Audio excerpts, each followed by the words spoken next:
Fermerët e zonës së Maliqit të prekur rënd nga përmbytjet e ditëve të fundit kanë zhvilluar një protestë këtë të martë përpara godinës së Bashkisë së Maliqit, duke kërkuar dëmshpërblim të menjëhershëm nga shteti për dëmet e shkaktuara në bujqësi.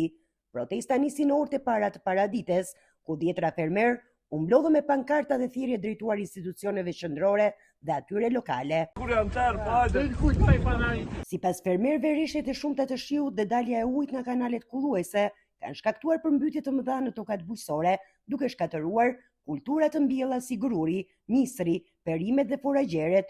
Ata theksojnë se dëmet janë të konsiderueshme dhe se shumë familje rrezikojnë të mbeten pa të ardhura, pasi bujqësia është burimi tyre i vetëm i jetesës. Protestuesit kanë deklaruar se situata është e përsëritur ndër vite dhe se mungesa e investimeve në infrastrukturën kulluese dhe vaditëse ka përkeqësuar ndjeshëm gjendjen. Ata kërkojnë jo vetëm dëmshpërblim financiar për humbjet e pësuara, por dhe ndërhyrje urgjente për pastrimin e kanaleve dhe marrjen e masave parandaluese, në mënyrë që përmbytje të tilla të mos përsëriten në të ardhmen. Protesta është monitoruar nga forcat të shumta të policisë, të cilët janë pozicionuar në hyrje të Bashkisë së Maliqit dhe përreth zonës për të garantuar rendin dhe sigurinë.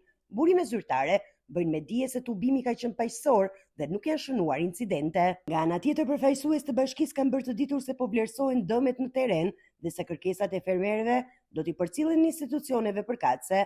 Megjithatë, fermerët shprehen se presin reagim konkret dhe të shpejtë, duke paralajmëruar se nëse nuk do të ketë zgjedhje, protesta do të vijojnë edhe në ditët në vazhdim.